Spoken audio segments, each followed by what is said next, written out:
Break news. భీమవరంలో తల్లిని తమ్ముడిని హత్య కేసులో హంతకుడు శ్రీనివాస్ రిమాండ్ విధించారు న్యాయమూర్తి. దాంతో పోలీసులు అతన్ని భీమవరం సబ్ జైలుకు తరలించారు.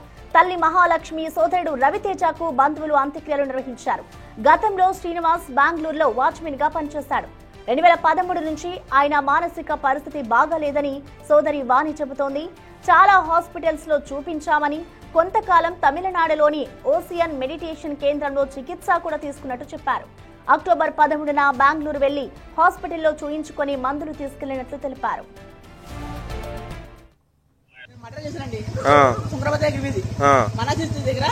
మోనికా కూల్ డ్రింక్ షాప్ ఉంది, దాని పక్క బిల్డింగ్ దాని ఫైన్ బిల్డింగ్ మాట. మనుషులు ఏం మాట్లాడుకుని ప్రతి విషయం తెలిసిపోతుంది వాటికి. మా అమ్మకి మా తమ్ముడికి నా మనసులో ఏ విషయాలు దొరికితే తెలిసిపోతుంది. కడుపులో చాలా స్ట్రాంగ్ గా ఉంది, ఏదో అది మనుషులు కాదు. ఉంది ఎంత పొడిసా నాకు చేయనిపడుతుంది. ఆ నా కొడుకు ఎంత కొట్టినా సరే ఆడు స్ట్రాంగ్ గా ఉంటాడు. పొట్ట ఎంత స్ట్రాంగ్ గా ఉన్నా స్ట్రాంగ్ గా ఉంది. దెయ్యం సార్ పీక్కుతుంటుంది. ఆడు దెయ్యమే సార్. ఆడే కళ్యాణ్ అంటారు కదా, ఏదో దెయ్యం సార్ అది. తమ్ముడు నిరూపిస్తాను సార్. రక్తం స్ట్రాంగ్ గా ఉంది, మనసు స్ట్రాంగ్ గా ఉంది. అసలు నన్ను ఎలా 18 సంవత్సరాలు పీకుతున్నాయి. 9 సంవత్సరాలు దొంగలోట మారుతున్నారు. నా విషయాలు తెలిసిపోతున్నాయి, నన్ను బెదర కొడుతున్నాయి. నలుగురితో మాట్లాడినట్ల నా పిచ్చి అని చెప్తుంది. పిచ్చి అని 18 రోజులు తిండి కూడా పెట్టట్లేదు నాకు. నా కొంపలో ఒక పోస్ట్ మార్టం చేయాలి సార్. మనుషులు కాదు సార్. కడుపులో స్ట్రాంగ్ గా ఉంది, అది ఏంటో తెలియాలి నాకు. ఎంత ట్రై చేస్తే అట్లా అంత స్ట్రాంగ్ గా ఉంది. ఏం పేరు మీ అమ్మగారి పేరు? గునుపూడి మహాలక్ష్మి. మీ తమ్ముడి పేరు? గునుపూడి రవితేజ. మీ నాన్నగారు ఉన్నారా? మా నాన్న చంపేశాడు సార్ మా తమ్ముడు. నేను మర్డర్ చేశానండి. శుక్రవారం దగ్గర వీధి మన దగ్గర మోనికా కూల్ డ్రింక్ షాప్ ఉంది, దాని పక్క బిల్డింగ్ ఏసీ రిపేర్ స్టోర్ ఉంది, దాని ఫైన్ బిల్డింగ్ మాట. మనుషులు ఏం మాట్లాడుకుని ప్రతి విషయం తెలిసిపోతుంది వాటికి. మా అమ్మకి మా తమ్ముడికి నా మనసులో ఏ విషయాలు దొరికితే తెలిసిపోతుంది. కడుపులో చాలా స్ట్రాంగ్ గా ఉంది, ఏదో అది మనుషులు కాదు.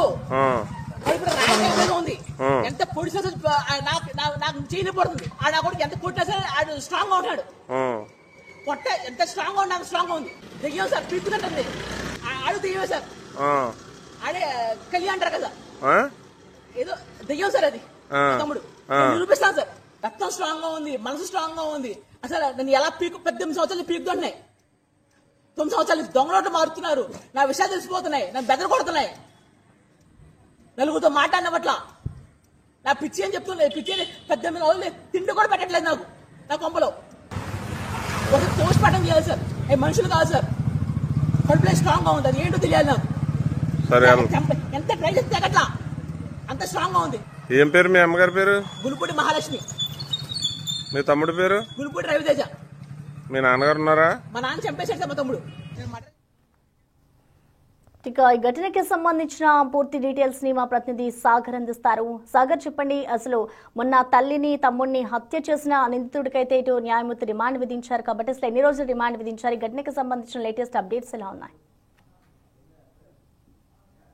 ప్రశ్న దారుణంగా కన్న తల్లిని తోడబుట్టిన తమ్ముడిని కడతీర్చినటువంటి గునుపూటి శ్రీనివాస్ ని పోలీసులు కేసు నమోదు చేసి హత్యాయత్నం కింద కేసు నమోదు చేసి భీమవరం సబ్ జైలుకి తరలించారు. అతని మానసిక పరిస్థితిపై పూర్తి స్థాయిలో పోలీసులు దర్యాప్తు చేస్తున్నారు. గునుపూటి శ్రీనివాస్ కన్నతల్లిని తమ్ముడిని చంపిన తర్వాత పోలీసులకు ఫోన్ చేసి 112కి తల్లిని తమ్ముడిని చంపేశాను, ఎక్కడ లొంగిపోవాలంటూ కూడా ప్రశ్నించడం, అనంతరం అక్కడికి చేరుకున్నటువంటి పోలీసులతో మాట్లాడినటువంటి మాటలు మీరు విన్నారు. ఎంత దారుణంగా అతను మాట్లాడాడు. చాకుతో పొడుస్తుంటే దిగట్లేదు, వారి పొట్టలో ఏదో ఉంది, పోస్ట్ మార్టం చేసి అది బయటికి తీసి నాకు చెప్పండి అదేంటో నాకు తెలియాలంటూ కూడా చాలా రాక్షసత్వంగా క్రూరత్వంగా అతను మాట్లాడడం జరిగింది. అయితే అది చూసిన తర్వాత అతని మానసిక పరిస్థితిపై కూడా పలు అనుమానాలు వచ్చిన నేపథ్యంలో ఇప్పటికే ఆ సోదరి ఎవరైతే ఉన్నారో గునుపూటి శ్రీనివాస్ సోదరి వాణి భీమవరం చేరుకున్నారు. తల్లి మహాలక్ష్మి, సోదరుడు రవితేజకి భీమవరంలోనే ఆమె అంత్యక్రియలు బంధువుల సమక్షంలో పూర్తి చేయడం జరిగింది. మరోపక్క ఇంకొక సోదరుడు ఇప్పటికే రిమాండ్ జైల్లో ఉండటం, అతనే ఎంతో కంటికి రెప్పలాగా కాచుకుంటూ వస్తున్నటువంటి తల్లిని తమ్ముడిని హత్య చేయడం తను జీర్ణించుకోలేకపోతున్నానని చెప్తుంది. అతని మానసిక పరిస్థితి 2013వ సంవత్సరం నుండే బాలేదు, ఆసుపత్రిలో చూపిస్తున్నారు. కోవిడ్ సమయంలో గునుపూటి శ్రీనివాస్ తండ్రి చనిపోవడంతో మరింత డిప్రెషన్ కి లోన్ అయిపోయాడు. బయటికి వెళ్లి గొడవలు పట్టడం, ఇష్టం వచ్చినట్టు మాట్లాడటం, కనపడిన వారందరితో ఘర్షణలకి దిగుతుండటంతో ఇక చేసేదేమి లేక తమ్ముడు రవితేజ, తల్లి మహాలక్ష్మి శ్రీనివాస్ని ఇంటికే పరిమితం చేశారు. ఇంటి వద్దే ఉండాలని చెప్తూ వచ్చారు. అయితే అది అతనికి నచ్చలేదు. మరోపక్క బెంగళూరులో అతను సెక్యూరిటీ గార్డ్ గా ఉద్యోగం కూడా చేశాడు కొన్నాళ్ళు. అనంతరం చేసిన తర్వాత అక్కడ కూడా అతని పరిస్థితి బాగోపోవడంతో తిరిగి వచ్చేసాడంటూ కూడా సోదరి వాణి చెప్తుంది. గత అక్టోబర్ నెలలో కూడా అతను ఆ బెంగళూరు వెళ్ళి అక్కడ ఉన్న ప్రైవేట్ ఆసుపత్రిలో చికిత్స చేయించుకున్న తర్వాత అక్కడ నుండి మందులు కూడా తెచ్చుకున్నాడని చెప్తుంది. కానీ శ్రీనివాస్ మాటల్లో మనం చూసా ఒక పక్క తల్లి మహాలక్ష్మి గాని సోదరుడు రవితేజ గాని ఇతని శ్రీనివాస్ మానసిక పరిస్థితి బాగోకపోయినా అతన్ని కాపాడుకోవాలి. బయటికి వెళితే బయట సమాజంలో అతన్ని అందరూ ఏడిపిస్తారు, గొడవలు పడతారు, ఘర్షణ పడతారు. అట్లా కాకుండా ఆసుపత్రిలో కూడా ఉండగలడో లేడో అంటూ వారికి ఉన్నటువంటి ఆర్థిక పరిస్థితుల్లోనే హంతకుడు శ్రీనివాస్ని కంటికి రెప్పలా కాపాడుకుంటూ వచ్చారు. చాలా జాగ్రత్తగా చూసుకుంటూ వచ్చారు. కానీ శ్రీనివాస్ దాన్ని వేరే రకంగా అర్థం చేసుకున్నాడు. తల్లి తన్ని వేధింపులకు గురి చేస్తున్నారు, ఇంటికే పరిమితం చేస్తున్నారు, తన మనసులో ఏమనుకుంటే అది వాళ్ళకి తెలిసిపోతుంది. అతని ఉద్దేశంలో వాళ్ళిద్దరూ తల్లి సోదరుడు రవితేజ కూడా దయ్యాల్లా కనపడడం ఇక్కడ ఆలోచించాల్సిన విషయం. కట్టుదిట్టం చేసి భద్రత రీత్యా అతని భద్రత గురించి అతన్ని జాగ్రత్తగా చూసుకుంటే కన్న తల్లి తోడబుట్టిన తమ్ముడు అతనికి శత్రువుల్లా కనపడ్డారు. మొన్న చాలా దారుణంగా, అత్యంత దారుణంగా సుమారుగా 1-2 గంటల పాటు అత్యంత పాశవికంగా ముందు తమ్ముడిని తర్వాత తల్లిని హత్య చేసినట్లుగైతే పోలీసులు అయితే కనుగొన్నారు. పూర్తి స్థాయి రిమాండ్ రిపోర్ట్ లో పూర్తి వివరాలు కూడా పొందుపరిచారు. మెజిస్ట్రేట్ ప్రస్తుతానికి అతన్ని జిల్లా ఏదైతే భీమవరానికి సంబంధించిన సబ్ జైలుకి పంపించారో అక్కడ కారాగారంలో ప్రస్తుతం అతను ఉన్నాడు. కానీ ఇప్పుడు అక్కడ కారాగారానికి సంబంధించి కూడా అక్కడ ఉన్న ఖైదీలు కంగారు పడే పరిస్థితి. గునుపూటి శ్రీనివాస్ మానసిక పరిస్థితి బాగోలేకపోవడంతో మరి ఇప్పుడు అతన్ని ఆసుపత్రికి తరలించి మానసిక చికిత్సాలయంకి తరలించి మరి చికిత్స అందిస్తారా లేకపోతే కారాగారంలో ఉంచుతారా అనేది ఇప్పుడు ప్రశ్నార్థకంగా మారింది. మరొక సోదరి వాణి కూడా బిగ్ టీవీ ప్రత్యేకంగా మాట్లాడించే ప్రయత్నం చేసాం. ఆమె మాట్లాడే పరిస్థితులు లేదు. ఆమె కూడా పూర్తి బాధలో ఉండిపోయిన పరిస్థితి. బెంగళూరులో ఆమె నివాసం ఉంటుంది. ఈ విషయం తెలిసిన వెంటనే ఆమె ఇక్కడ భీమవరం రావడం జరిగింది. భీమవరం వచ్చిన తర్వాత ఆ విషయం తెలిసిన తర్వాత తమ్ముడితో మాట్లాడే ప్రయత్నం కూడా ఆమె చేయలేదు. ఎందుకంటే చాలా జాగ్రత్తగా బెంగళూరులో ఆమె ఇంటికి వెళితే ఆమె ఆసుపత్రికి తీసుకెళ్లేదా లేకపోతే ఆమె భర్త ఆసుపత్రికి తీసుకెళ్లి మందులు ఇప్పించి మళ్ళీ జాగ్రత్తగా బస్సు ఎక్కించి భీమవరం పంపించేవాళ్ళు. వాళ్ళ ప్రేమను అర్థం చేసుకోకుండా ఇంత దారుణంగా తల్లిని తమ్ముడిని హత్య చేయడం ఇంకా ఆమె జీర్ణించుకోలేకపోతుందనే చెప్పుకోవచ్చు. చాలా విషాద ఛాయల మధ్య బంధువులు కూడా చాలా బాధపడుతూ.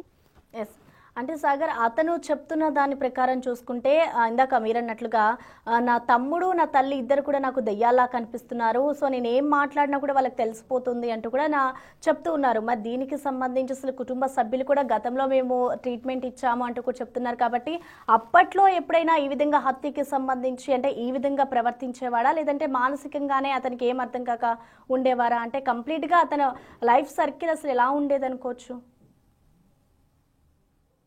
అంటే సోదరి వాణి చెప్తున్న ప్రకారం అతను కొంత డిస్టర్బ్ మైండ్ గా ఉన్నాడు. కొంత అతను మానసికంగా ఇష్టం వచ్చినట్టు మాట్లాడటం, లేకపోతే అతను కొంత సరిగా అవగాహన లేని విషయాలు మాట్లాడటం, ప్రతి విషయంలో జోక్యం చేసుకోవటం.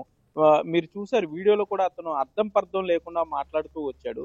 అంత దారుణమైన హత్యలు చేసిన తర్వాత అతనిలో ఏమాత్రం రిగ్రెట్ ఫీలింగ్ ఎక్కడ లేదు. కనీసం కన్న తల్లిని చిన్నప్పటి నుండి అన్నం పెట్టి ఇప్పటికీ కూడా ఆవిడ భోజనం పెట్టి అతన్ని కంటికి రెప్పలా కాపాడుకొస్తుంటే చాలా జాగ్రత్త. బయటికి వెళ్తే గొడవలు పడుతున్నాడు, అందరూ ఏడిపిస్తున్నారు, ఇష్టం వచ్చినట్టు వాడుకుంటున్నారని ఇంటికే పరిమితం చేస్తే అటువంటి కన్నతల్లిని కూడా అత్యంత కిరాతకంగా హత్య చేశాడు. ఆ ప్రేమనే అతను అర్థం చేసుకోలేకపోవటం, జాగ్రత్తలు చెప్పిన నేపథ్యంలో జాగ్రత్త చెప్పిన వారే అతనికి దయ్యాల్లా కనపడటం, ఇదే అతను బయటికి పంపించి ఉంటే మరి బయట సమాజంలో వ్యక్తుల పరిస్థితి ఏ విధంగా ఉండేది? సమాజంలో ఎవరి మీద అతను ఇదే విధంగా దాడి చేస్తే మరి ఇంకెంత ఘోరంగా ఉండేది? అటువంటి దారుణాన్ని అరికట్టడానికే మరి తల్లి తమ్ముడు ఆ విధంగా అతన్ని కొంత ఇంటికే పరిమితం చేశారు అనుకోవచ్చు. ఇంటికే పరిమితం చేసిన తర్వాత అతని మానసిక పరిస్థితి మరింత దిగజారిపోయి ఉండొచ్చు. మాట్లాడేవారు లేకపోవటం, లేకపోతే కొంత బయట వారు చుట్టుపక్కల వారు పిచ్చి అన్నట్టు కూడా అతను కొంత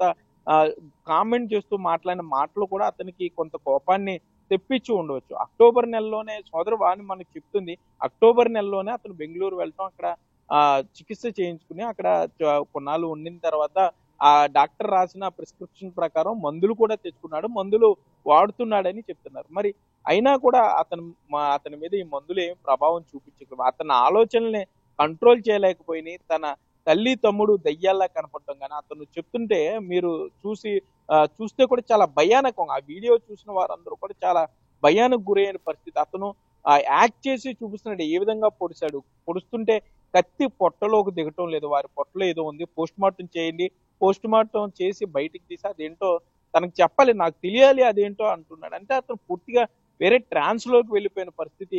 అతను ఇప్పటికీ కూడా తల్లిని తమ్ముడిని చంపానన్న ఆలోచన కన్నా కూడా దయ్యాలని చంపాను, తనను వేధిస్తున్నటువంటి దయ్యాలని చంపానంటూ కూడా మాట్లాడడం కూడా కొంత అందరినీ బాధించే విషయం. ఒక పక్క తమ్ముడు తల్లి చనిపోయిన బాధలో సోదరు వాడు ఉంది, మరో పక్క సొంత కుటుంబ సభ్యుడే కంటికి రెప్పలా కాపాడుకునే వాడే వారిద్దరిని అత్యంత కిరాతకంగా హత్య చేసి జైల్లో ఉంటూ కూడా తను బాధిస్తుందని ఆవిడ చెప్తుంది. ప్రస్తుతానికైతే భీమవరంలో గునిపూటి మహాలక్ష్మి రవితేజ అంత్యక్రియలు అయితే బంధువుల సమక్షంలో పూర్తయినాయి. సాగర్, అంటే మనం చూసుకుంటే ఇటు శ్రీనివాస్ నిందితుడిది మానసికంగా కూడా బాగాలేదు అని కుటుంబ సభ్యులు చెప్తున్నారు. మరోవైపు ఆయన వీడియోలో మాట్లాడుతుంటే కూడా మనకి క్లియర్గా అర్థమవుతుంది. సో ఇప్పుడు ప్రెసెంట్ న్యాయమూర్తి రిమాండ్ విధించారు కాబట్టి అతనికి మానసిక స్థితికి సంబంధించి అంటే రిహాబ్కి తరలిస్తారనుకోవచ్చా, లేదంటే రిమాండ్ ముగిసిన తర్వాత మళ్ళీ జైలుకి తరలిస్తారనుకోవచ్చా? అదే ఇప్పుడు ఇదే ప్రశ్న అందరికి లేవనెత్తుందని చెప్పుకోవచ్చు. అతని మానసిక పరిస్థితి సరిగా లేనట్లయితే 2013 నుండి అతను చికిత్స పొందినట్లయితే మొత్తం ఆ రికార్డులంతా కూడా సబ్మిట్ చేయాల్సి ఉంటుంది. కానీ బంధువులంతా కూడా శ్రీనివాస్ మీద కోపంగా ఉన్నారు. ఎందుకంటే అంత ప్రేమగా చూసుకున్న తల్లిని తమ్ముడినే చంపేశాడు, అతనికి సరైన గత్తె పట్టిందంటూ కూడా బంధువులు మాట్లాడుకుంటున్నారు. అతను జైల్లోనే ఉండాలనుకుంటున్నారు తప్ప నిజంగా అతని మానసిక పరిస్థితి సరిగా లేనట్లయితే ఆ డాక్యుమెంట్స్ అని ప్రొడ్యూస్ చేయాల్సి ఉంటుంది. అతని తరపు లాయర్ కోర్టుకి సమర్పించాలి. కోర్టులో కోర్టు జడ్జి అనుమతితో మెజిస్ట్రేట్ అనుమతితో మానసిక చికిత్సాలయంకి తరలించే ఏర్పాట్లు జరుగుతాయి. కానీ ఇప్పుడు పోలీసులు ఇంకా విచారణ దశలోనే ఉన్నారు. ఇతను మొబైల్ కి సంబంధించి పూర్తి స్థాయిలో వెరిఫై చేస్తున్నారు. ఎందుకంటే మొబైల్ హిస్టరీకి సంబంధించి అంటే హత్యలకు సంబంధించిన ఏమన్నా వీడియోలు చూసాడా, లేకపోతే వీరి కుటుంబ సభ్యుల మధ్య ఘర్షణలు ఏమన్నా జరిగి ఉండే, ఆస్తికి సంబంధించిన ఘర్షణలు ఏమన్నా జరిగినాయా అని చుట్టుపక్కల వారి నుండి కూడా వెరిఫై చేస్తున్నారు. రవితేజ ఎవరైతే మృతి హత్యకు గురయ్యాడో రవితేజ ఫైనాన్స్ లో ఉద్యోగం చేస్తూ ఉంటాడని చెప్పారు, చిన్న ప్రైవేట్ కంపెనీలో. అక్కడ కూడా పూర్తి స్థాయిలో అతని గురించి వెరిఫై చేస్తున్నారు. వీరికి సంబంధించి కుటుంబ సభ్యుల మధ్య ఏమన్నా తగాదాలు ఉన్నాయి, లేదంటే నిజంగానే అతని మానసిక పరిస్థితి బాగోలేనట్లయితే ఇప్పుడు సోదరి వాణి ఆ కాగితాలన్నింటినీ కూడా డాక్టర్ ప్రిస్క్రిప్షన్, వాడిన మందులు, ఆ మెడికల్ హిస్టరీ అంతా కూడా పోలీసులకి సమర్పించాల్సి ఉంటుంది. కానీ వాణి కూడా కొంత ఆవిడ సోదరు వాణి కూడా పూర్తిగా బాధలోకి వెళ్ళిపోయిన పరిస్థితి, షాక్ లోకి వెళ్ళిపోయిన పరిస్థితి, ఏం చేయాలో కూడా అర్థం కాని పరిస్థితి. మరి ఇప్పుడు కుటుంబ సభ్యులు ఏం నిర్ణయం తీసుకుంటారు? ఈ గుడిపాటి శ్రీనివాస్ కి సంబంధించి మెడికల్ హిస్టరీని కోర్టులో సబ్మిట్ చేస్తారా, పోలీసులకి పూర్తి ఆధారాలతో ఇస్తారా, లేదంటే అతను మరి అక్కడ కారాగారంలోనే ఉండిపోయినట్లయితే సబ్ జైల్లోనే ఉండిపోతే రిమాండ్ ముగిసేంత వరకు మరి అక్కడ ఖైదీల పరిస్థితి ఏంటి? ఖైదీలు కూడా భయపడే పరిస్థితి ఉంటుంది. ఇంత మానసికంగా స్టేబుల్ గా లేని వ్యక్తి అక్కడ జైల్లో తోటి ఖైదీలను కూడా గాయపరిచే అవకాశాలు ఉన్నదన ఆ దిశగా కూడా పోలీసులు అయితే పూర్తి స్థాయిలో విచారణ చేసిన తర్వాత మరింత పూర్తి సమాచారంతో వారి దర్యాప్తుకు సంబంధించినటువంటి సాక్ష్యాధారాలతో మెజిస్ట్రేట్ కి ఇస్తే తప్ప శ్రీనివాస్ కి ట్రీట్మెంట్ అంటే వైద్య సహాయం అవసరం ఉందా లేదా అనేది తేల్చే అవకాశం ఉంటుంది. మరోపక్క వాణి దగ్గర నుండి కూడా పూర్తి స్థాయిలో వివరాలు తీసుకుంటున్నారు. అతను మెడిటేషన్ కి సంబంధించి కానీ మొత్తం హిస్టరీ, మెడికల్ హిస్టరీ అంతా కూడా తీసుకున్న తర్వాత పోలీసుల దర్యాప్తులో పూర్తి స్థాయిలో ఎంక్వైరీ చేసిన తర్వాత మాట్లాడతామని పోలీసు అధికారులు కూడా చెప్పే పరిస్థితులు అయితే ఇక్కడ ఉన్నాయి. ప్రశ్న రైట్, థ్యాంక్ యూ సాగర్. శుక్రవారం దగ్గర వీధి మన దగ్గర మోనికా కూల్ డ్రింక్ షాప్ ఉంది, దాని పక్క బిల్డింగ్ ఏసీ రిపేర్ స్టోర్ ఉంది, దాని పైన బిల్డింగ్ మాట. మనుషులు ఏం మాట్లాడుకుని ప్రతి విషయం తెలిసిపోతుంది వాటికి, మా అమ్మకి మా తమ్ముడికి. నా మనసులో ఏ విషయాలు దొరికితే తెలిసిపోతుంది. కడుపులో చాలా స్ట్రాంగ్ గా ఉంది, ఏదో అది మనుషులు కాదు, కడుపులో రాజకీయంగా ఉంది. ఎంత పొడి నాకు చేయని పడుతుంది. నా కొడుకు ఎంత కొట్టినా సరే ఆడు స్ట్రాంగ్ గా ఉంటాడు. పొట్ట ఎంత స్ట్రాంగ్ గా ఉన్నా స్ట్రాంగ్ గా ఉంది. దెయ్యం సార్ పీక్కుతుంటుంది, ఆడు దెయ్యం సార్, ఆడే కలి అంటారు కదా, ఏదో దెయ్యం సార్ అది. తమ్ముడు నిరూపిస్తాను సార్, రక్తం స్ట్రాంగ్ గా ఉంది, మనసు స్ట్రాంగ్ గా ఉంది. అసలు నన్ను ఎలా 18 సంవత్సరాలు పీకుతున్నాయి, 9 సంవత్సరాలు దొంగలోట్లు మారుతున్నారు, నా విషయాలు తెలిసిపోతున్నాయి, నన్ను బెదర కొడుతున్నాయి, నలుగురితో మాట్లాడిన పట్ల నా పిచ్చి అని చెప్తున్నా, పిచ్చి 18 రోజులు తిండి కూడా పెట్టట్లేదు నాకు నా కొంపలో. ఒక పోస్ట్ మార్టం చేయాలి సార్, మనుషులు కాదు సార్, కడుపులో స్ట్రాంగ్ గా ఉంది, అది ఏంటో తెలియాలి నాకు. సరే ఎంత ట్రై చేస్తే అట్లా అంత స్ట్రాంగ్ గా ఉంది. ఏం పేరు మీ అమ్మగారి పేరు? గునుపూటి మహాలక్ష్మి. మీ తమ్ముడి పేరు? గునుపూటి రవితేజ. మీ నాన్నగారు